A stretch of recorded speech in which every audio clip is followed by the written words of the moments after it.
जय श्रीमन्नारायण। हर हर महादेव। नमश्चंडिकायै। हमें किसी सज्जन ने एक व्यक्ति का वीडियो भेजा था। मैं उनको व्यक्तिगत रूप से जानता तो नहीं हूँ, लेकिन उनके गुरु भाइयों से हमारा परिचय है। नाम है श्री राम द्विवेदी। तो श्री राम द्विवेदी आहिताग्नि हैं, पशुयाजी भी हैं, ऐसा हमको बताया गया, और बिहार के किसी स्थान के रहने वाले हैं, ऐसा हमें बताया गया। अभी कहाँ रहते हैं पता नहीं, बिहार के किसी स्थान में उनका पैतृक स्थान है, ऐसा मतलब मैं दावा नहीं कर रहा हूँ, लेकिन ऐसे सूचना हमें प्राप्त हुई। और उनके उस चलचित्र का एक अंश निकालकर हमारे विरोधियों ने, पंच परमेश्वर जिनको मैं आजकल कहता हूँ, उन लोगों ने बहुत प्रचारित किया। अच्छा, अब ये मैं बता दूं कि शास्त्रों में जहाँ पर प्रामाण्य बल की चर्चा होती है, वहाँ पर यह कहते हैं कि पुराण और श्रुति में, पुराण और वेद में विरोध होने पर, पुराण और वेद में किसी विषय पर विभिन्नता हो जावे तो उसमें पुराण को नहीं, वेद को मानना है। लेकिन यहाँ पर क्या है कि वेद में जो वाक्य, जो शब्द जिस रूप में प्रयुक्त हुए हैं, उसका अर्थ अगर पुराण कुछ बता रहे हैं तो वह अविरुद्ध ही हम मानेंगे। जैसे कोई क्रिया है, उस क्रिया में कमल के पुष्प का प्रयोग करने के लिए वेदों ने कहा, मान लीजिए, और पुराण में उसी क्रिया का उपदेश करते हुए कहा कि यहाँ कमल के पुष्प का नहीं अपितु धतूरे के फूल का प्रयोग करना है। तो यहाँ पर दोनों बातों में विरोध हो गया। लेकिन अगर यहाँ पर चिंतन किया जाए कि फिर करना क्या है, तो यहाँ धतूरे के फूल चूंकि पुराणोक्त हैं और वेद में कमल का फूल आया है, तो कमल का फूल ही वहाँ ग्राह्य होगा, धतूरे का फूल वैदिक परंपरा में ग्राह्य नहीं होगा। तो यहाँ पर दोनों में विरोध होने पर पुराण की अपेक्षा वेद को बलवान माना गया। लेकिन अगर ऐसा हो कि वेदों ने केवल कहा कि कमल से यजन करो, लेकिन वो कमल क्या है, उस कमल का क्या अर्थ है, वहाँ नील कमल प्रयोग करना है कि श्वेत कमल प्रयोग करना है कि रक्त कमल प्रयोग करना है, अथवा उस कमल शब्द से किसी और तत्व का अर्थ लिया जा रहा है।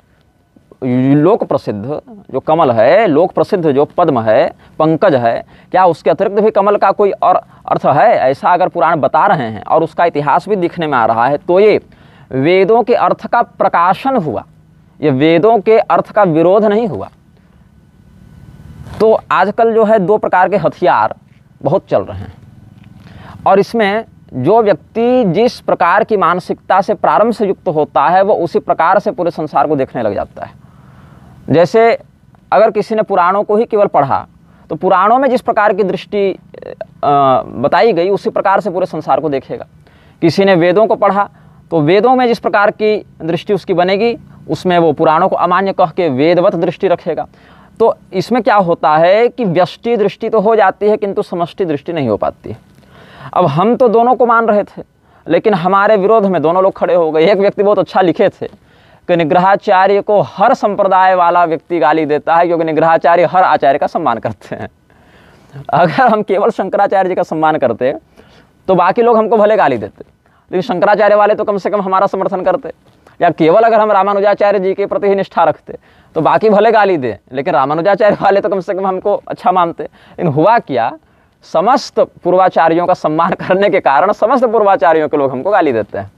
तो ठीक है, तो दो हथियार जिसका प्रयोग बहुत अधिक किया जा रहा है, एक है प्रक्षिप्तवाद और एक है अर्थवाद। अब जिस विषय को जो व्यक्ति प्रामाणिक नहीं मानना चाहता है, जैसे रामभद्राचार्य के प्रकरण में सीता त्याग या संबुकवध, वो प्रामाणिक नहीं मानना चाहते, तो वहाँ पर उस पूरे के पूरे प्रकरण को ये न के न प्रकारेण ऐसा दिखाएंगे जैसे प्रक्षिप्त है, जैसे ये मतलब मिलावटी है, ये तो वास्तविक ग्रंथ का हिस्सा ही नहीं है।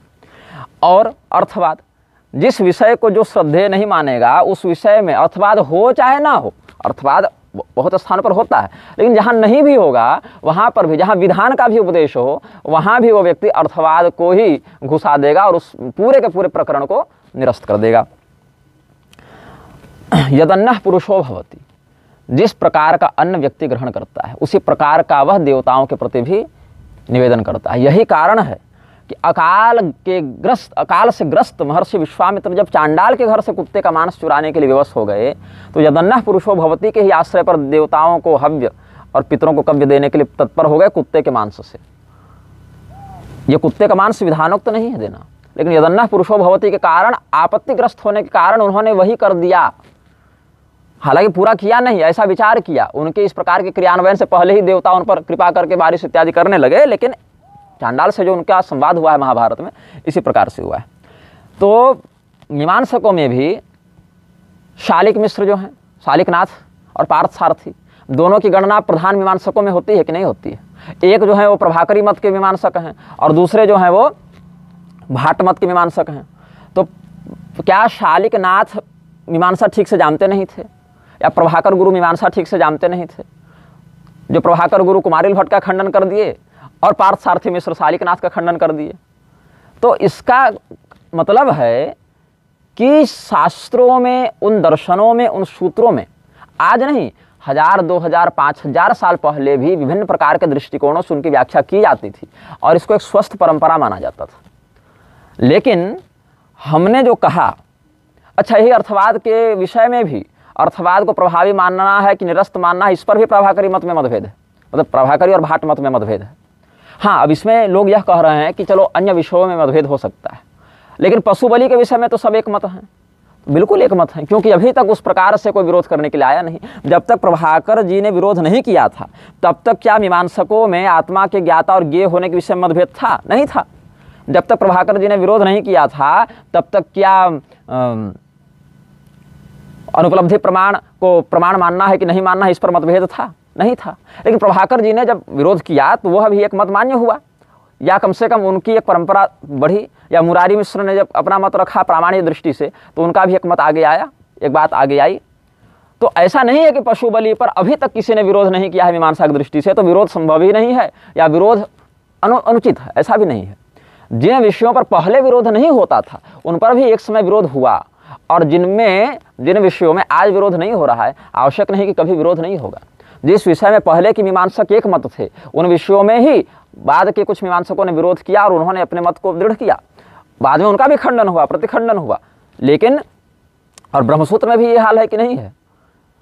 ब्रह्मसूत्र में भी अलग अलग भाष्यों की रचना क्यों हुई? अब हाँ, अलग बात है ये कि आप लोग ये मानते हैं कि हमारे गुरु ने जो लिख दिया वही एकमात्र सत्य है, तो ये आपका मत है, ये सर्वमान्य मत नहीं है। आप सर्वमान्य नहीं हैं, हम भी सर्वमान्य नहीं हैं, कोई सर्वमान्य नहीं है। यहाँ तो भगवान नारायण भी अगर पांचरात्र में कुछ उपदेश कर रहे हैं तो अद्वैती उसका विरोध कर दे रहे हैं। भगवान नारायण भी यहाँ पर कुछ लोगों के लिए अमान्य हो जा रहे हैं। भगवान महादेव भी शैवागमों का उपदेश करते हैं तो कुछ लोगों के लिए अमान्य हो जाते हैं। यहाँ तो देवप्रोक्त वाणी भी सबों के लिए सर्वमान्य नहीं हो पा रही है, तो हम कैसे कह दें कि हमारा मत सर्वमान्य है या तुम्हारा मत सर्वमान्य है? तो जहाँ पर व्यक्ति को कुछ नहीं सूझता है वहाँ पर क्या कह देते हैं कि ये तो अर्थवाद है, ये तो प्रक्षिप्तवाद है।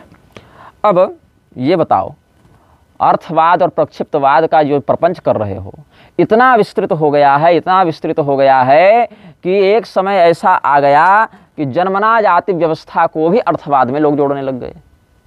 जन्मना जाति व्यवस्था को अर्थवाद में जोड़ने लग गए।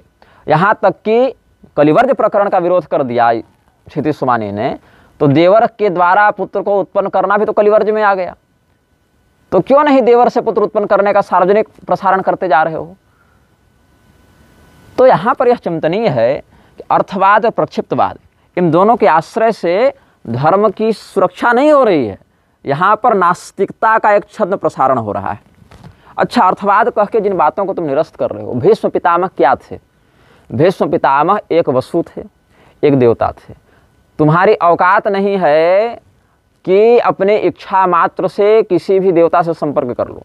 देवता छोड़ दो, यह औकात नहीं है कि अपने सांसद विधायक से अपनी इच्छा से मिल लो या उसको विवश करके अपने पास बुला लो। लेकिन दावा क्या करना है कि जिस बात को ये सब कह दिए वो हम निरस्त करते हैं और हम जो कह रहे हैं वही बात मान्य हो जाएगी।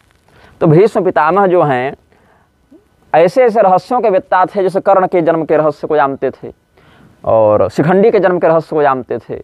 देवर्षि नारद, महर्षि वेदव्यास और महर्षि धौम्य इत्यादि के साथ उनका रोज उठना बैठना था। एक प्रकार से देखें तो वो भीष्म पितामह सरसैया पर लेटे हुए हैं, पूरा शरीर बाणों से छत विछत है। भीष्म पितामह के सामने साक्षात धर्मस्य प्रभुरच्युतः, अथा तो धर्म जिज्ञासा कहते हो ना, वही धर्म के स्वामी भगवान नारायण खड़े हैं। अब भगवान नारायण को तुम धर्म का स्वामी नहीं मानोगे तो तुम्हारी मूर्खता है। लेकिन सुखदेव जी तो मानते हैं, यमराज तो मानते हैं, जिन यमराज के यहाँ फैसला होना वो तो मानते हैं कि धर्मम तो साक्षात भगवत प्रणीतम न वै विदुर ऋषयो नैव देवा। तो ऐसे भीष्म पितामह जिनको स्वयं यमराज ने द्वादशैते विजानीमो धर्मम भागवतम भटा ऐसा कह के अपने यमदूतों को भीष्म पितामह की महिमा बताई, वो भीष्म पितामह जिनके पास धर्मराज युधिष्ठिर शास्त्र ज्ञान लेने बैठे हुए हैं, क्या लगता है वो टाइम पास करने बंदा बैठा हुआ था कि क्या करें, महाभारत तो पूरा हो गया, कुछ करने को है नहीं, सरसैया में पड़े हुए तो थोड़ा अर्थवाद बतिया लें आज, और उसमें भी वेद के नाम पर अर्थवाद बतियाते हैं, ठीक है, और भगवान को खड़ा रख के उनके मुंह पर अर्थवाद बतियाएंगे। यही है ना अब कि जो व्यक्ति 600 साल तक धर्म की अखंड वृत्ति को धारण करते हैं, परशुराम जी से भिड़ गए, भगवान नारायण द्वारिका जाना छोड़कर जिनके सामने खड़ेंगे, हाँ हम तुमको दर्शन देंगे, जिनसे ज्ञान लेने के लिए बड़े बड़े ऋषि महर्षि धर्मराज युधिष्ठिर बैठे हुए हैं और स्वाद बतिया रहे थे, नहीं, उनके कथन तो अप्रामाणिक हो गए, उनको वेद का थोड़े ज्ञान होगा तुम्हारे अनुसार, उन्होंने मीमांसा थोड़े पढ़ी होगी, उन्होंने थोड़े कल्प सूत्रों और गृह सूत्रों का अध्ययन किया होगा, स्रोत सूत्रों का अध्ययन किया होगा, आप किए हैं, और आप जो कह रहे हैं वही एकमात्र मत हो गया। भीष्म पितामह तो अर्थवाद बतियाने बैठे थे, भीष्म पितामह अंगूठा छाप बैठे थे ना वहां पर। अच्छा, एक व्यक्ति जो अपने शत्रुओं से पराजित होकर भागा जंगल में, वहां पर उसको बनिया मिला, बनिया यहाँ भी एक मिला, लेकिन वो जो बनिया मिला वो बढ़िया बनिया मिला, वो बनिया विनम्र था।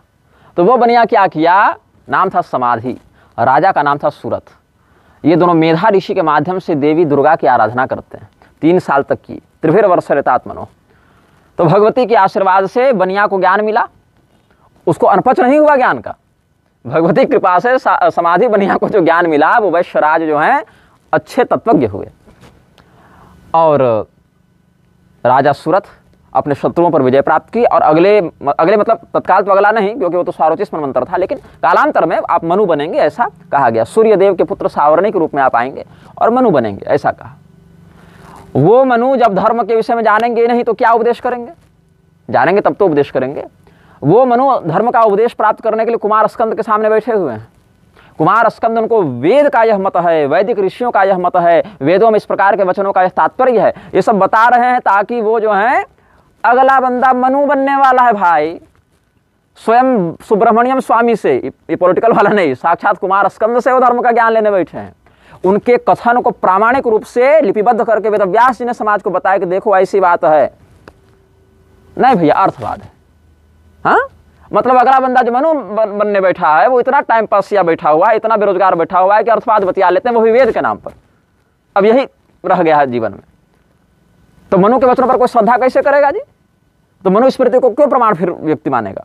जब मनु बैठ के अर्थवाद बतियाने बैठे हैं, टाइम पास करने बैठे हैं वेद के नाम पर, तो क्यों कोई व्यक्ति मनुस्मृति को प्रमाण मानेगा? फिर क्या प्रामाणिकता हो जाएगी मनुस्मृति की? तो तुम लोग जैसे, अच्छा इसमें और क्या बात है, विष्णु पुराण में मांस भक्षण का प्रमाण है। आप 5वां अंश देखें, वहां पर जो गोवर्धन पूजा का प्रकरण है, गोवर्धन पूजा के अंतर्गत भगवान कृष्ण ने मेध्य पशुओं का वध करके और ये सब करने के लिए, पूजन करने के लिए कहा है, उसको ग्रहण भी किया है, सत्य बात। उस बात को अर्थवाद में तुम लोग नहीं गिनोगे, क्योंकि वहां अपने मत का समर्थन हो जाता है। लेकिन जहां पर निषेधात्मक वाक्य मिल जाएंगे वहां अर्थवाद का कर दोगे प्रयोग। तो यही एक नाटक बच गया है कि जो अपने मत के विरुद्ध बातें हैं वो अर्थवाद है। पूरे के पूरे पुराण में जहां जहां ऐसी बातें हैं वहां वहां अर्थवाद है, ऐसा ये लोग सिद्ध करने पर आ गए हैं। ये तो वही बात होगी कि रामभद्राचार्य ने देखा कि ज्यादा परिश्रम करना पड़ेगा तो एक घोषणा कर दी कि जितने ग्रंथों में सीता त्याग का वर्णन है सब प्रक्षिप्त है। हर पुराण, हर तंत्र, हर संहिता, हर रामायण, जहां भी सीता त्याग का प्रसंग देखो एक सिरे से प्रक्षिप्त है। तो इसको विद्वता नहीं कहते हैं, इसको कहते हैं थेथराई। तो यहां पर अच्छा, पुराण दिग्दर्शन का जो माधवाचार्य जी ने लिखा था ना, शास्त्रार्थ महारथी माधवाचार्य शास्त्री जी, उन्होंने पुराण दिग्दर्शन लिखा था, बहुत परिश्रम से लिखा, बहुत अच्छा ग्रंथ लिखा। लेकिन उस ग्रंथ में एक स्थान पर उन्होंने ये लिखा मीमांसा प्रक्रिया के अंतर्गत, जिसको एक सज्जन ने फेसबुक पर डाला भी था। माधवाचार्य शास्त्री जी का नाम ले रहे थे एक व्यक्ति पुराण दिग्दर्शन में, तो ये देव में रहते हैं अच्युतानंद पाठक जी। उन्होंने हमें एक बात बताई थी, कुछ लिखा था, कहते हैं बात 50 वर्ष से अधिक पुरानी है। नबीनगर औरंगाबाद बिहार क्षेत्र के महावीर अकेला नाम के एक व्यक्ति जो भारतीय कम्युनिस्ट पार्टी से विधायक थे, उन्होंने एक उपन्यास लिखा था सफ़ेद हाथियों के देश में, जिसमें एक मंत्र का उल्लेख कर उसकी व्याख्या कर लिखा था कि आर्य अपने अतिथियों को गोमांस से स्वागत करते थे।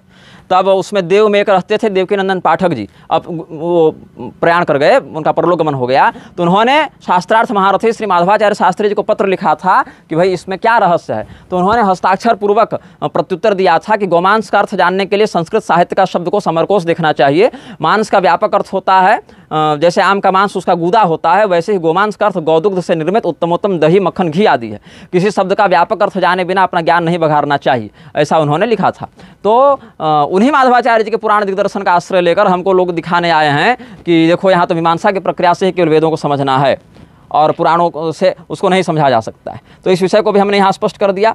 देवी भागवत में ही मैं पारायण कर रहा था तो बहुत कुछ मिलते रहते हैं बातें, तो उसमें भी आप देखें तो जहाँ पर रुरु वाला प्रसंग है द्वितीय स्कंध के 11वें अध्याय में, तो वहाँ पर दया सर्वत्र कर्तव्या ब्राह्मणेन विजानता यज्ञादन्यत्र विप्रेंद्र न हिंसा याज्ञ की मता, ऐसे कह के वैदिक हिंसा का समर्थन भी किया है। और वहाँ यह भी वर्णन आया है, पहले ही देखें आप, पहले स्कंद के 3 अध्याय में शौनकादि ऋषि क्या कहते हैं, हम लोग कलयुग में पशु विहीन यज्ञ करते हैं, केवल पुरोडास से करते हैं, पशुहीना कृता यज्ञ पुरोडासादि भी किलो, ये सब कहते हैं। तो क्यों आप एकमात्र पशु याज्ञ होकर बहुत बड़े विद्वान बन गए, उन ऋषियों की अपेक्षा ज़्यादा श्रुतिनिष्ठ बन गए, ज़्यादा कर्मठ बन गए, और वो सब ऋषि सब मूर्ख थे जो कलिवर्ज का पालन करते हुए पशु विहीन यज्ञ करने लगे।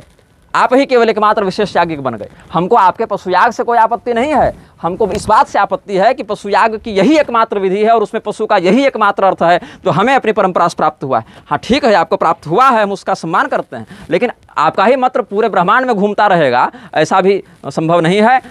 तो पुराण दिग्दर्शन से एक व्यक्ति बता रहे थे सज्जन कि वहाँ पर माधवाचार्य शास्त्री जी ने, शास्त्रार्थ महारथी माधवाचार्य शास्त्री जी ने एक मीमांसा प्रक्रिया के अंतर्गत लिखा कि वेदों का जो रहस्य है तात्पर्य है मीमांसा से समझा जाना चाहिए, यही भाव था।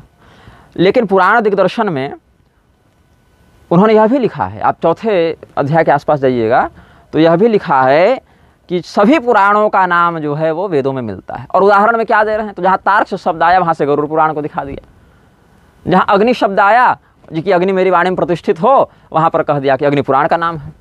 जहाँ पर ब्रह्म ज्ञानम प्रथमम पुरस्ताद इत्यादि मंत्र हैं, वहाँ पर कह दिया यहाँ ब्रह्म पुराण का नाम है, क्योंकि ब्रह्म पुराण पुराणों में पहला है भी। तो बताइए कि क्या माधवाचार्य शास्त्री का ये जो मत है उसको ये जो पंच परमेश्वर है वो सही मानेंगे? और अगर ये लोग सही मानेंगे तो जब राजनारायणाचार्य इत्यादि ने कह दिया था वैष्णव मसी विष्णवेत्वा इत्यादि मंत्रों के आधार पर कि पूरा संसार वैष्णव है, तब विरोध क्यों करने गए थे जी तुम लोग? यहाँ सकटाधान का मंत्र है, यहाँ विश्व को वैष्णव नहीं बताया जा रहा है। उद्देश्य यह है कि वैष्णवों से द्रोह है इनके मन में, और कोई बात नहीं है।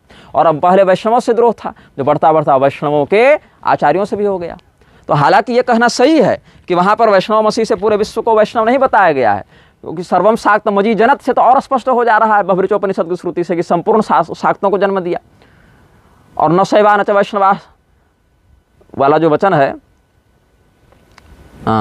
सर्वे द्विजा जो शाक्ता वाली बात है उसमें, तो वो सबसे भी सिद्ध कर सकते हैं। लेकिन वैष्णव मसीह को अगर कोई व्यक्ति यह कहे कि संपूर्ण विश्व को वैष्णव बता रहे हैं और सर्वम विष्णुमयम जगत या एको विष्णु महद्भूतम इत्यादि का प्रमाण भी दे सकता है कोई व्यक्ति, तो वहाँ पर ये लोग विरोध करने आ जाएंगे कि नहीं नहीं, यहाँ तो शकटाधान का मंत्र है, यहाँ तो शकट को वैष्णव मसीह ऐसा बताया जा रहा है। लेकिन ब्रह्मज्ञानम इत्यादि से ब्रह्म पुराण का लक्ष्य है, तार्क्ष अग्नि इत्यादि शब्द से गरुड़ पुराण और अग्नि पुराण का अर्थ है। ये माधवाचार्य जी जब लिख रहे हैं तब वहाँ पुराण दिग्दर्शन का संदर्भ देने वालों को नहीं दिख रहा है, बस उतना ही एक पैराग्राफ उठाकर मेरे विरोध में लोग छाप दे रहे हैं। तो पुराण दिग्दर्शन केवल आप पढ़ें ऐसा नहीं, हम भी पढ़ें, और आज से 7-8 साल पहले ही पढ़ चुके थे। तो पुराणों, अच्छा पुराण जहाँ हैं छांदोग्योपनिषद में जहाँ पुराण इत्यादि शब्द आया है, वहाँ पर बहुत से लोग कहते हैं कि ये पुराण नहीं पुराकल्प इत्यादि से ब्राह्मण ग्रंथों का अर्थ है। तो भैया अगर ब्राह्मण ग्रंथों का अर्थ है तो ब्राह्मण ही कह देते, जैसे मंत्र ब्राह्मण और वेद नाम ध्येयम कह दिया वैसे ब्राह्मण ही कह देते। पुराण शब्द रखने की क्या आवश्यकता हुई वहाँ पर? क्या पुराण शब्द का लक्षण वहाँ पर ऐसा बताया गया कि ये सब ब्राह्मण भाग ही यहाँ पुराण के रूप में है? तो वहाँ पर पुराणों को वेदोक्त न दिखाना पड़े इसके लिए एक और तो कुछ लोग कह देते हैं कि यहाँ पर ब्राह्मण ग्रंथों को पुराण कहा, और दूसरे पक्ष माधवाचार्य जी जैसे लोग कह देते हैं कि नहीं, यहाँ तो ब्रह्मज्ञान इत्यादि से सभी पुराणों का अलग अलग मंत्रों में नाम है। लेकिन वहाँ पर कोई बोलने नहीं जाएगा, क्योंकि वहाँ बोलने से मज़ा नहीं आ रहा है। मज़ा तो आ रहा है निग्रहाचार्य को नीचा दिखाने में, ये टारगेट है ना, नीचा दिखाने में।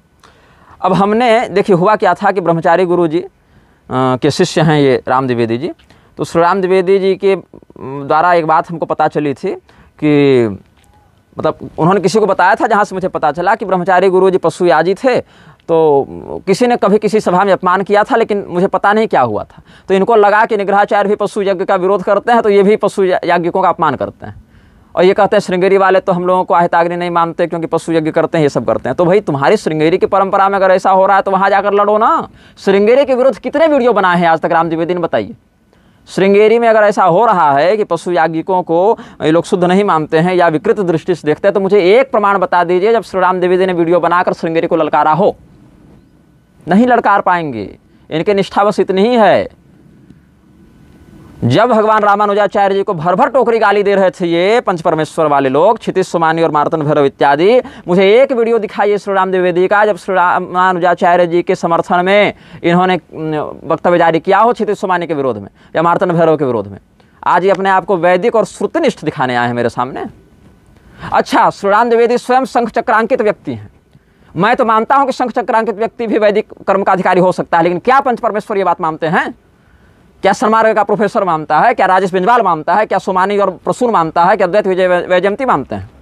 लेकिन इन निर्लज्जों को शर्म नहीं आती है कि जिस व्यक्ति को ये लोग अवैदिक मानते हैं, जिस शंख चक्रांकित को ये लोग श्रुति कर्म बहिष्कृत मानते हैं, उसी का वीडियो पशु यज्ञ के समर्थन में लोग लेकर आए हैं और मेरे विरुद्ध।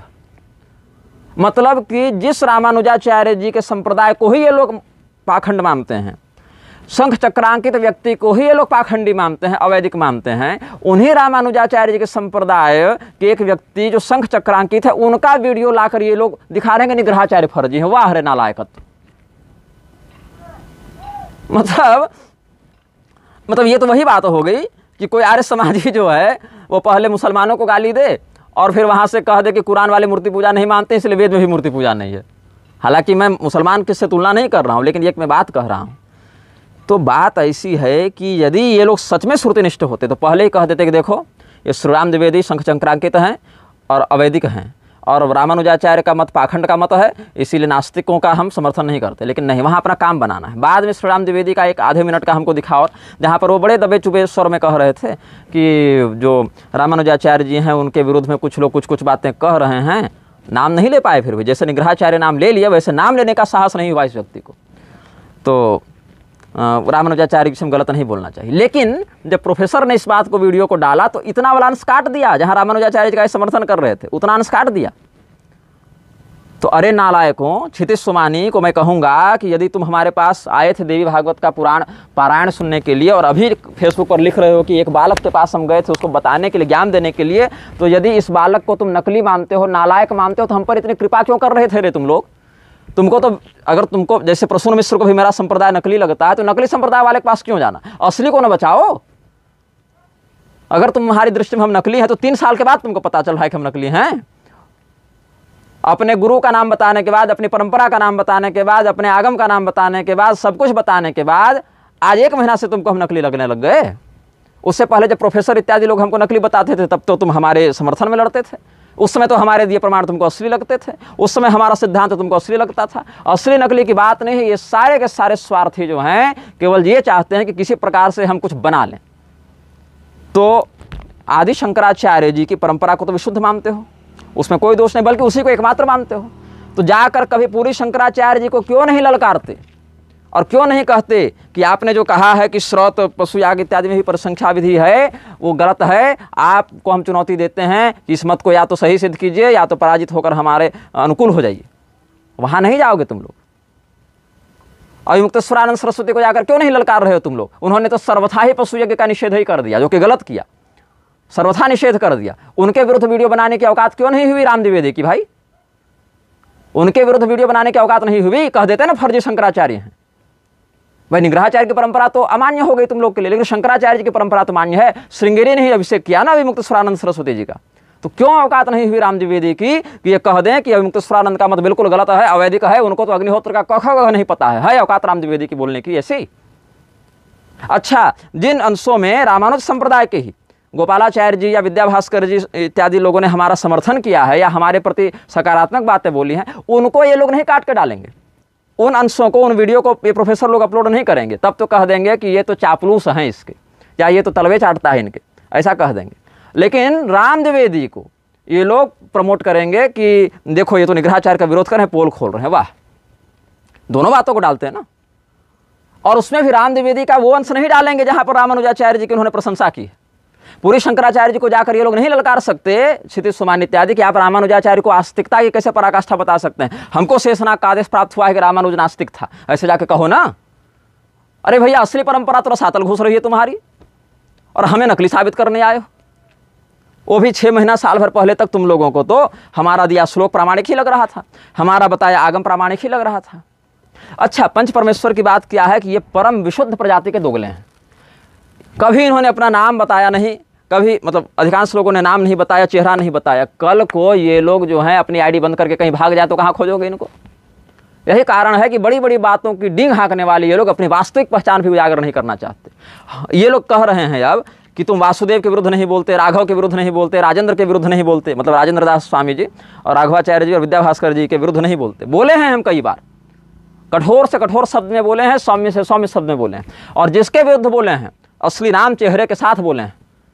करौली सरकार को ले लो, बागेश्वर धाम को ले लो, रामभद्राचार्य ले लो, इंद्रदेवानंद ले लो, मुरारी बापू ले लो, चित्रलेखा ले लो, चिदम्बरानंद ले लो, और पुरी के शंकराचार्य जी हों, चाहे विद्याभास्कर जी हों, चाहे राघवाचार्य जी हों, चाहे मुक्तेश्वरानंद सरस्वती हों, चाहे श्रृंगेरी वाले हों, चाहे अधोक्षजानंद हो, चाहे गोविंदानंद हो, चाहे और कौन कौन और जितने भी हों, प्रदीप मिश्रा हो, प्रेमानंद हो, अनिरुद्धाचार्य हो, मैं भूल जाऊंगा नाम लेकिन तुम लोग याद रख लेना। राजनारायणाचार्य के विरुद्ध भी एक बार बोल चुके हैं। इन जितने लोगों के विरुद्ध हम बोले हैं, चाहे समर्थन किए हैं इन सबों में से अन्य अन्य महापुरुषों का, सबके साथ असली नाम, असली चेहरा, असली सिद्धांत के साथ लड़े हैं। तो तुम हमको मत सिखाओ कि किसके विरुद्ध कब बोलना और क्या बोलना और कितना बोलना है। गुलाम नहीं बैठे हैं हम तुम्हारे कि तुम बोलोगे तो हम बोलेंगे और तुम बोलोगे तो हम चुप रहेंगे। तुमने कितने भी लोगों के विरुद्ध असली नाम और चेहरे के साथ बात की है ये तो बताओ, क्या कर लिया तुमने? तुमने कितने लोगों के विरुद्ध असली नाम और चेहरे के साथ विरोध किया है? जिसको अपना असली नाम बताने में शर्म आए, जिसको भय लगे, वो व्यक्ति क्या सिद्धांत की रक्षा करेगा? अच्छा, म्लेच्छराज के नाम पर म्लेच्छराज ने ऐसा कर दिया, वैसा कर दिया, पूरी शंकराचार्य जी को किडनैप कर लिया, क्लोन बना दिया, ये सब बातें जब ये लोग कर रहे थे तब इनका विरोध नहीं किया शंकराचार्य जी के कथित चेलों ने। राजेश बेंजवाल ने ये लिखा कि म्लेच्छराज वाली नई कहानी क्या है। वो भी क्यों लिखा? क्योंकि राजेश बेंजवाल को लगता था कि क्षितिज सोमानी, मार्तंड भैरव हमारे पक्ष के हैं। इसीलिए राजेश बेंजवाल ने विरोध नहीं किया इन लोगों का कि ये लोग गलत बोल रहे हैं, अभी तो इसीलिए किया क्योंकि ये लोग निग्रहाचार्य के पक्षधर हैं, ऐसा लोगों को लगता था। लेकिन स्वयं निग्रहाचार्य को ही सिखाने आ गए थे ये लोग। तो राजेश बेंजवाल ने जब देखा कि ये लोग तो भाई निग्रहाचार्य के विरोधी हो गए हैं तो उनके विरोध में भी लिखना बंद कर दिया। कुल मिला के इनका पूरा सिंडिकेट इसी बात पर लगा है कि ये इनके प्रकार निग्रहाचार्य को नीचा दिखाया जा सके। जैसे श्री राम द्विवेदी रामानुज संप्रदाय के शंख चक्रांकित व्यक्ति हैं, लेकिन रामानुजाचार्य जी को नास्तिक बोलने वाले लोगों को इस बात से कोई आपत्ति नहीं है। उनको बस इस बात से मतलब है, फोकस उनका इस बात पर है कि राम द्विवेदी ने निग्रहाचार्य का समर्थन किया या विरोध किया। तो विरोध किया तो भैया हमारा सगा है, शत्रु का शत्रु मित्र होता है। अच्छा, पूरी दुनिया के विदेशगामियों को, अयाजियों को खूब भर भर टोकरी गाली देंगे कौन? प्रोफेसर सन्मार्ग वाले, प्रोफेसर पंत। लेकिन इनके विरुद्ध, राजेश बेंजवाल के विरुद्ध इस विषय पर नहीं बोलेंगे, इतने गंभीर विषय पर नहीं बोलेंगे। क्यों नहीं बोलेंगे? क्योंकि देखेंगे कि ये निग्रहाचार्य का समर्थन कर रहा है व्यक्ति, कि विरोध कर रहा है। विरोध कर रहा है तो फिर हमें इससे हाथ मिलाकर रहना है। यहाँ तक कि क्षितिज सोमानी और मार्तंड भैरव ने इतनी नीचता कर दी कि इन लोगों ने लिखा कि स्वामी करपात्री जी ने इन ग्रंथों में यहाँ गलत लिखा है, इसलिए अगला संस्करण जब छपेगा तो इन अंशों को हटाकर छापा जाए। मतलब स्वामी करपात्री जी के मौलिक चिंतन के विरुद्ध जाकर ये लोग उन्हीं के ग्रंथों से उन्हीं का मत हटवाने वाले हैं। इतने हाई फाई ये लोग हो गए कि स्वामी करपात्री जी के ग्रंथों से उन्हीं का मत हटवाने का दुस्साहस करने लगे। मतलब अब ये बताएंगे कि स्वामी करपात्री जी कहाँ सही थे और कहाँ गलत थे। अच्छा ठीक है, कहाँ सही कहाँ गलत थे ये बताओ, लेकिन कम से कम उनके ग्रंथ की मौलिकता तो बने रहने दो, क्योंकि उन्होंने वो कहा, वो लिखा, वो उनका अधिकार है, इंटेलेक्चुअल प्रॉपर्टी है उनकी, वो बौद्धिक संपदा है उनकी। कल को अगर कोई व्यक्ति यह उठकर कह दे कि हमारे मत में कुमारिल भट्ट यहाँ पर गलत हैं, तो अगली बार से तंत्र वार्तिक छापेगा तो यहाँ से इस तरह उसको हटा के छापना, तब कैसा लगेगा तुमको बताओ? ये तो वही बात हो गई ना कि अग्नि पुराण में शुद्धोदन के पुत्र का वर्णन है अवतार के रूप में गौतम बुद्ध का, तो वहां से उस श्लोक को ही हटा दो। यही कहा था ना तुम्हारे अनुसार ऋषिकेश ब्रह्मचारी ने। तब तो तुम बड़ी निंदा कर रहे थे ब्रह्मचारी जी की। तो नकली जगत गुरु बनाने वालों को, नकली आचार्य बनाने वालों को खूब गाली देगा प्रोफेसर, लेकिन हरिनारायण तिवारी के विरुद्ध कुछ नहीं बोलेगा, क्योंकि देखेगा हरिनारायण तिवारी निग्रहाचार्य का समर्थन कर रहे हैं कि विरोध कर रहे हैं, तब उनके साथ हाथ मिलाकर रहो। मेरे गुरु परंपरा को, मेरे आगम परंपरा को 10-10 बार ललकारने वाले लोगों को हमने भर भर टोकरी प्रमाण दिए, फिर भी ये चुप नहीं हुए। लेकिन मार्तंड भैरव की गुरु परंपरा क्या है और इनको किस देवता से आदेश मिल रहा है, ये कभी नहीं पूछने गए ये लोग, क्योंकि यहाँ पर हाथ मिलाकर रखने की बात है। सिलेक्टिव हैं ये लोग इस बात को लेकर। अच्छा, पुराण में भर भर टोकरी अर्थवाद है, लेकिन इन नालायकों को केवल एक ही जगह अर्थवाद नहीं दिखता है, पता है कहाँ?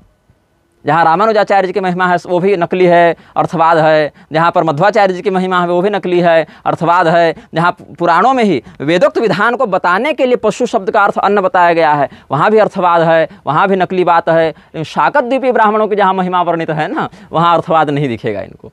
वहाँ कहेंगे ये तो वास्तविक हमारा गौरव है, देखो, क्योंकि यहाँ अपनी बड़ाई हो रही है, अपने आचार्य की बड़ाई हो रही है। तो यहाँ पर देखोगे हम साक्षात सूर्य हैं, लेकिन बाकी लोग नास्तिक हैं, अवैष्णव है, नीचे हैं। अच्छा, निग्रहाचार्य ने मीमांसा नहीं पढ़ा, वेद नहीं पढ़ा, कोई बात नहीं, तुम्हारे मत में हम अनपढ़ हैं, अंगूठा छाप हैं। लेकिन फिर तुम लोग क्या कहोगे कि नहीं, इस मत को मानने वाला हर व्यक्ति मीमांसक और वेदज्ञ मत के विरुद्ध जा रहा है। तो करपात्री स्वामी भी मीमांसा नहीं पढ़े, वेद नहीं पढ़े। तुम्हारे लिए पूरी शंकराचार्य जी भी मीमांसा नहीं पढ़े, वेद नहीं पढ़े। माधवाचार्य शास्त्री जी भी मीमांसा नहीं पढ़े, वेद नहीं पढ़े। दीनानाथ शास्त्री जी भी मीमांसा नहीं पढ़े, वेद नहीं पढ़े। तो कोई जब कुछ पढ़ा ही नहीं, कोई जब कुछ लिखा ही नहीं, तो तुम ही एकमात्र ठेकेदार बन गए हो कि हम जो कहें वही वेद है, हम जो कहें वही मीमांसा है। तो यहां पर जिस समय तंत्र और आगम का विरोध कर रहा था प्रोफेसर, उस समय राजेश बेंजवाल ने कुछ नहीं कहा, क्योंकि प्रोफेसर विरोध कर रहा था निग्रहाचार्य का। तंत्र और आगम के विरोध की आड़ में मुख्य टारगेट थे हम, इसलिए राजेश बेंजवाल ने कुछ नहीं कहा। यहां तक कि वेदों का ये सब कैसे सिलेक्टिव वर्णन करते हैं सुन लो। मैंने जब ये पोल खोली कि ये देवीपुरम से जुड़ा हुआ है राजेश बेंजवाल, और देवीपुरम में अंग्रेजनों को बुला बुला के 100 अंग्रेजनों को, विदेशी लड़कियों को नग्न करके उनसे साधकों से साधना के नाम पर योनि चटवाई जा रही है, तो और वीर्य को मुख मैथुन के माध्यम से ललाट में लगवाया जा रहा है। तो ये लोग कहाँ से उठा कर लाए पता है? अवकीर्णी का जो प्रायश्चित होता है या स्वप्न दोष का जो प्रायश्चित होता है गृह सूत्रों में, वहाँ पर वीर्य को ललाट में लगा के स्वयं के तेज के पुनः प्रतिष्ठित होने की जो कामना की गई है मंत्रों के द्वारा, वहाँ से ये लोग आ गए हैं, वहाँ से ये लोग लेकर आ गए हैं कि देखो वेदों में ललाट में वीर्य लगाने का विधान है। ये तो इनकी मीमांसा की समझ है, ये तो इनको वैदिक विधान की समझ है कि एक व्यभिचारी को तंत्र के नाम पर जो व्यभिचार कर रहा है, लोगों को ठग रहा है, श्री विद्या और शंकराचार्य जी का अपमान कर रहा है, उसको ये लोग अपना गुरु बताकर उसके दुष्कृत्य का समर्थन करने के लिए जहाँ पर प्रायश्चित विधान है वहाँ से वेदों का आउट ऑफ कॉन्टेक्स्ट लेकर दे रहे हैं। जब हमने शक्ति संगम तंत्र का प्रमाण दिया, उससे पहले एक आप लेख दिखा दें, एक आप वक्तव्य दिखा दें, पांचों में से किसी का, छठों में से हम कह देते हैं, राम द्विवेदी का, संतोष पंत का, अद्वैत विजय वैजयंती का, राजेश बेंजवाल का, प्रसून मिश्र का, क्षितिज सुमानी का, एक आप लेख या दिखा दें जहां पर इन लोगों ने लिखा हो शक्ति संगम तंत्र का नाम भी प्रमाण के साथ कि भाई ये श्लोक शक्ति संगम तंत्र का है। लेकिन हमने जब निग्रहागमों का वर्णन किया शक्ति संगम तंत्र के आधार पर, तब ये लोग कहने ना एक्सपर्ट तो हम हैं शक्ति संगम तंत्र के, भैया हम बताएंगे कि शक्ति संगम तंत्र असली है कि नकली है। तो पहले कह दिया तंत्र ही नकली है। पूरी प्रक्रिया को आप देखेंगे 2022, 21-22 से लेकर अभी तक। तब फिर बाद में पता चला इन लोगों को नहीं तंत्र तो असली है भैया। तब कहा कि निग्रहागम तो देशागम में आते हैं, वो तो सार्वकालिक आगम नहीं है। फिर पता चला कि निग्रहागम तो देशागम में भी नहीं आते, ये तो सार्वकालिक आगम में ही आ जाएंगे। तब कह दिया कि निग्रहागम तो सही है, निग्रह संप्रदाय भी ठीक है, लेकिन तुम निग्रहाचार्य नहीं हो। तो निग्रहाचार्य कौन है? तो बोले हम बताएंगे निग्रहाचार्य कौन है, ये भी हम बताएंगे, एक्सपर्ट हम है। तो शंकराचार्य ही वास्तविक निग्रहाचार्य हो सकते हैं, या हर अद्वैती ब्राह्मण असली निग्रहाचार्य हो सकता है, लेकिन तुम निग्रहाचार्य नहीं हो सकते। उसके बाद अभी हमने जब अपने सब कुछ बताए, दंड विधान इत्यादि बताया, मंथान भैरव तंत्र इत्यादि का आश्रय से, इन लोगों ने कभी जीवन में मंथान भैरव तंत्र का नाम तक नहीं लिखा कि हाँ भैया ये भी एक तंत्र है इस परंपरा में। लेकिन जब हमने श्लोक बताया तो सब एक्सपर्ट बनकर आ गए कि हम बताएंगे कि इसमें क्या नियम है, हम बताएंगे इसमें क्या बात है। एक्सपर्ट बनकर सब आ गए, तेज बनकर सब आगे कि हम बताएंगे इसमें असली बात क्या है, हम बताएंगे इसमें और वास्तविक रहस्य क्या है। जबकि हमने उस दंड विधान के अंतर्गत यही लिखा है कि अपने संप्रदायोक्त अनुशासन से दूर जाने पर भगवती हमें दंडित करेंगी, और दंडित करने की इन युगों में ये व्यवस्था है। लेकिन इसको वो लोग आउट ऑफ कॉन्टेक्स्ट में ले जाकर कह दिए कि निग्रहाचार्य का कहना है कि उनको कोई कभी दंडित कर ही नहीं सकता है, और पूरे के पूरे विषय को एकदम बदल दिया इन लोगों ने, और कह दिया कि निग्रहाचार्य तो स्वयं को किसी भी व्यक्ति से अदंड्य मानते हैं। ऐसा नहीं है, स्वसंप्रदायोक्त विधान के विपरीत जाकर मनमाना आचरण करने से हमको भगवती दंडित करेंगी, ऐसी बात है। क्योंकि अगर केवल भगवती को ही दंडाधिकारी के रूप में मान दे तब तो यमराज भी निष्फल हो जाएंगे ना इस प्रकार से, तो और गुरु भी निष्फल हो जाएंगे इस प्रकार से। तो इसीलिए वहाँ पर जो अर्थ है उसको विपरीत प्रकार से लोग प्रचारित कर रहे हैं। जैसे रामभद्राचार्य के विरुद्ध जब हम लिखने लगे, उनके प्रक्षिप्तवाद के विरुद्ध लिखने लगे, तो लोगों ने क्या प्रचारित कर दिया कि रामभद्राचार्य से अकेले भिड़ेंगे तो ये तो ज़्यादा विरोध हो नहीं पाएगा। तो कह दिया कि संपूर्ण वैष्णवों का विरोध कर रहा है, ये तो विष्णु भगवान की निंदा कर रहा है, ये तो वैष्णव अपराध कर रहा है। ऐसे ही जब हमने क्षितिज समान इत्यादि का विरोध किया तो ये लोग क्या लिख रहे हैं, ये धूर्त की ये तो श्री शंकराचार्य जी का अपमान कर रहा है, आदि शंकराचार्य जी को मुर्दाखोर और तामसी बता रहा है ये बालक, ऐसा ये लोग लिख रहे हैं। तुमको तुम्हारे पूरे खानदान के साथ चुनौती है, तुम सभी लोगों को, यदि हमारे वाक्य में कहीं भी ऐसा लिखा हो, हमारे शब्द में, हमारे मौखिक लिखित में कहीं ऐसा लिखा हो कि आदि शंकराचार्य मुर्दाखोर थे या पतित थे या अवैदिक थे, ऐसा कहीं लिखा हो तो बता दो। तुम्हारा विरोध कर रहे हैं रे नालायक, तुम्हारे गुरुओं का नहीं कर रहे हैं। और गुरुओं के मत को हम मान्यता देने के साथ ही अतिरिक्त मतों के आचार्यों के भी मत को सामने रखकर उनको भी मान्यता दे रहे हैं, लेकिन ये हठधर्मिता तुम्हारे मन से जाएगी नहीं। ये लोग मेरे पास आए थे शिष्य बनकर, ये लोग मेरे पास आए थे प्रणाम करते हुए, दंडवत करते हुए, मंत्र विधान लेने के लिए, और आज ये लोग कहते हैं कि हम निग्रहाचार्य को ज्ञान देने गए थे, निग्रहाचार्य को उपदेश देने गए थे। इतना बड़ा विश्वासघात करते हो, प्रेत बनोगे, सारे सब ब्रह्म राक्षस बनोगे, यही शास्त्रोक्त नियम है। तो इसमें भी अचिंतनीय है कि ये लोग मेरे पास आए थे और बारंबार रामानुजाचार्य इत्यादि की निंदा करते थे, और हम समझाते थे इन लोगों की ऐसा नहीं है, वैसा नहीं है, इसमें ऐसी बात है, इसमें वैसी बात है।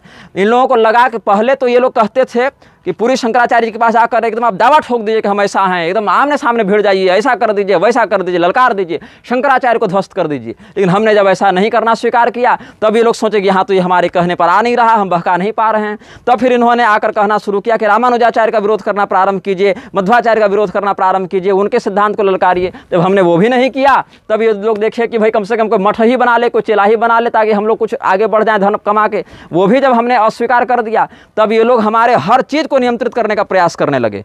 क्या करते थे, कैसे कोई व्यक्ति हमारे पास आया, उसने कहा कि महाराज मेरी बहू हमको बड़ा कष्ट देती है, कोई पत्नी आकर कहे कि हमारे पति बड़ा कष्ट देते हैं, कोई पति आकर कहा कि मेरी पत्नी बड़ा कष्ट देती है, तो हम उन लोगों को प्रारब्ध चक्र इत्यादि का उपदेश करके धैर्य धारण करने के लिए समझाते थे कि जो भी सुख दुख है वो जीव को स्वकर्म से प्राप्त हुआ है, तो आप इसको भोगिए, भगवान का स्मरण कीजिए, संसार से निकलने का प्रयास कीजिए, ये सब बताते थे। हमारे जीवन में भी 10 प्रकार के दुख आए हैं, आते हैं, आएंगे। हरिश्चंद्र जी, राम जी, नल राजा, युधिष्ठिर जी का उदाहरण देकर इनको धैर्य बंधाते थे। उस समय ये लोग आकर कहते थे कि आप तो उसको अकर्मण्य बना रहे हैं, उसको पुरुषार्थ का उपदेश कीजिए, उसको मंत्र का उपदेश कीजिए, उसको टोना टोटका बताइए, उसको व्रत और यज्ञ बताइए जिससे वो अपने अभिष्ट फल को प्राप्त कर सके। मतलब हमको किसको क्या समाधान देना है, किसको क्या बताना है, हम अपने ग्रंथ में क्या लिखेंगे, ये सब बातें कौन बताएगा, कौन तय करेगा? तो क्षितिज सोमानी और प्रसून मिश्र।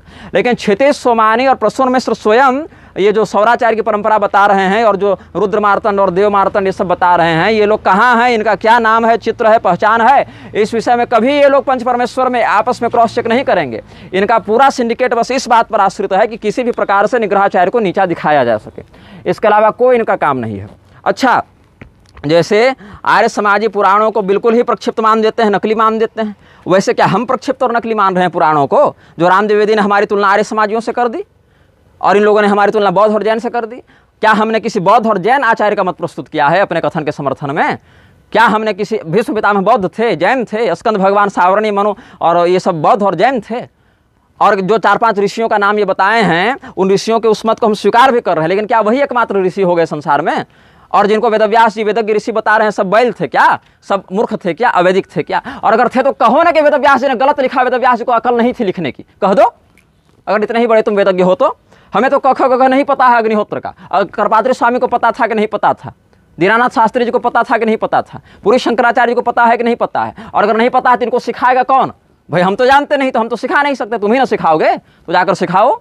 अपने आचार्य की निंदा करने वाले लोगों के साथ ये लोग हमारा विरोध करने आए हैं, जो कि हमने तो कह दिया सर्वदर्शनानिंदा, हमने तो किसी आचार्य को निंदित नहीं माना, हमने तो रामानुजाचार्य जी की भी प्रशंसा की, शंकराचार्य जी की भी प्रशंसा की, उन्होंने जो लिखा उस विषय से हमारा कोई विरोध नहीं है आपस में। लेकिन लौकिक दृष्टि से तुम तो उस स्तर पर नहीं हो ना, तुम तो भिड़ सकते हो ना, लेकिन तुम भी नहीं भिड़ रहे हो। तो आर्य समाज योग समान हमारी तुलना जो कर दी है श्री राम द्विवेदी ने, क्या हमने किसी आर्य समाजी व्यक्ति का उदाहरण दिया? अवशिष्ट धर्म सूत्र, चरक संहिता, ये सब आर्य समाजियों ने लिखे क्या? हमने सत्यार्थ प्रकाश से कोई उदाहरण दिया क्या? या हमने और किसी फर्जी आर्य समाजी की किताब से कोई उदाहरण दिया क्या? अरे हमने तो पुराण से ही बलि का समर्थन भी दिखाया है। लेकिन उस वास्तविक, अगर हमको आर्य समाजियों के समान प्रलाप करना होता तो जहाँ वेदोक्त हिंसा का समर्थन किया गया है पुराणों में, उस बात को छिपा जाते हम, लेकिन हमने तो छिपाया नहीं। हमने तो आगम और पुराण के साथ ही वेद को समझने का जो विशुद्ध प्रक्रिया मान है उसको अपनाया है, क्योंकि हमारे लिए महाभागवत में देवी जी का यही आदेश है। अब जहाँ पर श्री महादेव जी का महात्म्य बताया गया है उपनिषदों में, पुराणों में, वहाँ पर ये लोग अर्थवाद नहीं दिखाएंगे। जहाँ पर भगवान विष्णु का महात्म्य बताया गया, केवल वही इन लोगों के लिए अर्थवाद हो जाता है। जहाँ पर ये हमको संत निंदक लोग कहते हैं, वास्तविक संत निंदक तो ये हैं क्योंकि इन लोगों ने पूर्वाचार्यों की महिमा को नीचे गिराने में, उनको नकली सिद्ध करने में कोई कसर नहीं छोड़ी है। हम तो कहते हैं कि पूरी के शंकराचार्य जी ने जब कहा कि रामानुजाचार्य जी आस्तिकता की पराकाष्ठा थे, तो ये जो संप्रदाय निष्ठ बने घूम रहे हैं, इनको जाकर उनका विरोध करना चाहिए था। क्योंकि हमने तो कह दिया कि भैया हमको तो किसी आचार्य से मूल से विरोध नहीं है, लेकिन वो तो शंकराचार्य की गद्दी पर बैठे हुए हैं, तो उनको क्या इस बात का ध्यान नहीं रखना था? उनको कौन जाकर उपदेश देगा? हमारे पास इन लोगों का स्वार्थ नहीं सिद्ध हो सका, इसीलिए सारे धूर्त एक साथ हमारे साथ विश्वासघात किए हैं। मेरा चेहरा असली है, नाम असली है, सबका विरोध करके रिस्क किसने लिया? संकट किसने मोल लिया? हमने मोल लिया। तुम लोगों का क्या है रे? तुम लोग आज अपने अपने फेसबुक बंद करके कहीं गुफा में सो जाओगे, किसी बिल में घुस जाओगे, तुमको कोई नहीं पकड़ पाएगा। इसीलिए इतना तुम लोग प्रलाप कर रहे हो। लेकिन हमने जिसका विरोध किया, बड़े से बड़े व्यक्ति का, प्रभुत्व से प्रभुत्वशाली व्यक्ति का हमने विरोध किया, असली नाम और असली चेहरे के साथ सिद्ध किया। कोर्ट का विरोध किया, कानून का किया, नेता का किया, शासन का किया, प्रशासन का किया, नकली और असली हर धर्म गुरु का जहां पर हमको गलत लगा वहां विरोध किया, और अपने वास्तविक चेहरे के साथ किया। तुम हमको बताओगे कैसे विरोध और समर्थन किया जाता है? अर्थवाद केवल भगवान की महिमा में लग जा रहा है, नाम और रूप की महिमा में लग जा रहा है। अर्थवाद केवल पशुयाग में लग जा रहा है तुम्हारा, और शाकद्वीपीय ब्राह्मणों की महिमा में अर्थवाद नहीं लग रहा है। जहां शाक्तागमों की प्रशंसा है और तंत्र मार्ग की प्रशंसा है, वहां राजेश बेंजवाल को अर्थवाद नहीं दिख रहा है। और श्रुति और पुराण में विरोध होगा तब तो पुराण को नीचे मानकर श्रुति को बलवान मानोगे। श्रुति का जो अर्थ तुम लगा रहे हो वही एकमात्र अर्थ है, ये कैसे सिद्ध हो गया? तुम्हारे पास ठेकेदारी है, और किसी विद्वान ने कभी वेद नहीं पढ़ा क्या? क्या किसी और ने कभी वेद नहीं पढ़ा क्या? हम तो नहीं पढ़े चलो, लेकिन क्या अन्य किसी ने नहीं पढ़ा क्या? तो फिर ऐसे मतांतर क्यों पहले से विद्यमान है? पशु यज्ञ की जो विधि है, पशु यज्ञ में जो मीमांसा, जो व्याकरण, जो निरुक्त, जो कल्पसूत्र, ये सब स्रोत सूत्र ये सब लगा रहे हैं। अब तो हमारा दिमाग ऐसा घुमा है कि हम इस पर अब वीडियो श्रृंखला जारी करेंगे। 4 दिन, 5 दिन, 6 दिन, 10 दिन, जब तक चलेगा तब तक चलेगा। अब किस दिन से रिलीज होना प्रारंभ होगा हम नहीं जानते, लेकिन ये जान लो कि श्री राम द्विवेदी हो, चाहे पंच परमेश्वर इत्यादि लोग हों, जहाँ पर ये पशु यज्ञ का समर्थन कर रहे हैं जिन श्लोकों से, उनसे हमको कोई आपत्ति नहीं है। पशु के प्रत्यक्ष घात से हमको कोई आपत्ति नहीं है। हमारा बस ये कथन है कि पशु यज्ञ में अन्नादि का भी व्यवहार होता है, और उसका भी शास्त्रोक्त प्रमाण और परंपरा प्राप्त होती है, केवल उल्लिखित नहीं, अपितु उसके मत को मानकर आचरण करके उससे अभिष्ट फल प्राप्त करने वाले लोगों का इतिहास मिलता है इस वैदिक परंपरा में। भगवान ने यज्ञ की क्या बात बताई गीता में? यज्ञ जो सहयज्ञा प्रजा सृष्टा पुरोवाच प्रजापति अनेन प्रसविष्यध्वमेष्वस्तिष्ठ कामधुक् देवान भावयतानेन ते देवा भावयन्तः परस्परम भावयन्तः श्रेयः परमवाप्स्यथ इष्टान भोगान हि वो देवा दास्यन्ते यज्ञ भाविताः तैर्दत्तान प्रदायभ्यो यो भुङ्क्ते स्तेनैव सः। उसके बाद आगे एक श्लोक के बाद अन्नाद भवन्ति भूतानि, वहाँ पर पशु इत्यादि का कहीं वर्णन नहीं किया है भगवान ने। तो अन्न से भी यज्ञ की प्रधानता होती है, अन्न से भी यज्ञ की पुष्टि होती है, ये तो सिद्ध है ना। हाँ, पशु यज्ञ में पशु शब्द पर कोई आपत्ति नहीं है, श्रौत याग में पशु का विकल्प नहीं है, ये बात सही है। लेकिन पशु शब्द से किस तत्व का अभिलक्षण हो रहा है? रूढ़ात्मक चतुष्पद का लक्षण हो रहा है, या और भी उसका कोई अन्य अर्थ वेदोक्त मत में मान्य है? ये चिंतन का विषय है ना। तो ये चिंतन का विषय जो है, आखिर ऐसा क्या हो गया कि करपात्री स्वामी जी अज और अभी इत्यादि का आलभन समर्थन करने के बाद भी गौ पर समर्थन नहीं कर सके? क्या कारण ऐसा हो गया? क्या उनको मीमांसा का बोध नहीं था कि कुमारिल भट्ट को वो नहीं पढ़े थे, कि और किसी ग्रंथ में उनकी गति वैसे नहीं थी, केवल तुम्हारी ही हो गई है? तो इसीलिए हम यह कहते हैं कि ये जो आपस में दोगली करते घूम रहे हैं लोग, पहले कहेंगे कि रामानुज नास्तिक था और शंख चक्र लेने वाला ब्राह्मण पतित हो जाता है, लेकिन वही अपने सिद्धांत का विरोध करते हुए राम द्विवेदी का वीडियो मेरे विरुद्ध में ले आएंगे। तो राम द्विवेदी बताएं कि इन्होंने निग्रहागमों को, हमको तो अग्निहोत्र का कख नहीं पता, आपको निग्रहागमों का पता है क्या? आपको कख का पता है क्या निग्रहागमों का? आपको पता है निग्रह संप्रदाय की परंपरा क्या है, मर्यादा क्या है, पूर्वाचार्य क्या है, या उसमें अनुशासन क्या है? आपको क्रम तक पता नहीं है उसका, लेकिन आपको बता देना है कि व्यक्ति फर्जी निग्रहाचार्य है, और उसमें आपको होशियार बनना है। हमने तो आपके दिए प्रमाणों का निरस्तीकरण नहीं किया कि आप गलत बोल रहे हैं, अवैधिक बोल रहे हैं, लेकिन आपका यह हठ जो है, आप सबों का हठ जो है कि जिस प्रकार का हम वर्णन कर रहे हैं वेद में वही एकमात्र विधि है, ये अवश्य निंदनीय है। मतलब जब मर के यमराज के पास जाएंगे तो हो सकता है आपकी वहाँ पैरवी चल जाए, हमारी तो नहीं चलेगी। यमराज नहीं कहेंगे कि अरे नालायक, जब उपरिचर वसु का उदाहरण तुम देख चुके थे, जब तुम यहाँ पर कुमार स्कंद के माध्यम से मत को जान चुके थे, तो काहे को अर्थवाद में तेज बनने गए थे तुम? क्यों अर्थवाद चिल्लाकर उसको निरस्त करने गए? अंधे थे, बहरे थे, ये सब ऋषि महर्षि मूर्ख थे। यमराज से तुम भिड़ना, हमको भिड़ने की कोई इच्छा नहीं है। और ये सब जो 20 साल 25 साल 23 साल के लड़के उठकर सीधे रामानुजाचार्य को गाली दे रहे हैं ना, और वहाँ पर भी रामानुजाचार्य के संप्रदाय के व्यक्ति से ही अपना समर्थन करवा रहे हैं, और वहाँ भी वो अंश काट कर हटा दे रहे हैं जहाँ उन्होंने रामानुजाचार्य की प्रशंसा की है। पूरा का पूरा इनका गैंग जो है वो सेलेक्टिव है। पहले पानी पी पी कर पूरी शंकराचार्य जी को ये लोग कहते थे कि ये इनका निग्रह कर दिया जाए, तो पूरी शंकराचार्य जी के सामने जाकर भिड़ जाइए, जब प्रधान ही मल्ल ही नीचे आ जाएगा तो बाकी लोग चेले क्या उछलेंगे आपके खिलाफ। लेकिन जब इनका हमारे पास नहीं चल पाया तो लग गया पूरी शंकराचार्य जी से तो नहीं भिड़ा पा रहे हैं, उधर नहीं कोई बात बन पा रही है तो रामानुजाचार्य वालों से भिड़ा देते हैं। और जब रामानुजाचार्य वालों से भी नहीं भिड़ा पाए, रामानुजाचार्य का भी विरोध हमसे नहीं करवा पाए, तो सीधे कह दिया कि रामानुजाचार्य से लेकर निग्रहाचार्य तक सब ये लोग पाखंडी हैं, मूर्ख हैं। 4 साल तक जिनको हमारा संप्रदाय और हमारा पद असली लगा और जिन्होंने हमें कहा कि तुम ऐसा कर दो वैसा कर दो, जिसमें जो हमको अच्छा लगा वो हम किए भी, जो नहीं लगा उसको मना कर दिए। तो जो मना कर दिए, जब ये लोग देखे कि हम नियंत्रण में नहीं रख पा रहे हैं इस व्यक्ति को, अपने अनुसार नहीं घुमा पा रहे हैं, तो आज ये बड़े मीमांसक और वेदज्ञ बने आए हैं हमारे सामने। तो इसीलिए ये लोग जो प्रलापीय हैं, ये किस दिन अपना फेसबुक बंद करके कहाँ भाग जाए कुछ पता नहीं। इसीलिए जो मन सो बोलते हैं, लेकिन हमने जहाँ भी जिसका समर्थन किया, जहाँ भी जिसका विरोध किया, वास्तविक पहचान के साथ किया। और कल से या परसों से या जब भी हमको समय मिले, हम रोज़ जो है आलभन वाले विषय पर वक्तव्य जारी करेंगे। अपलोड होने में शायद कुछ देरी हो जावे, हाँ 1 घंटा 2 घंटा जितना समय मिल पावे उस विषय पर, और वहाँ पर विभिन्न धर्मशास्त्रों का समीक्षण करके अन्य लोगों के मत का भी अनुसरण करते हुए हम अपने बात को पुष्ट करेंगे।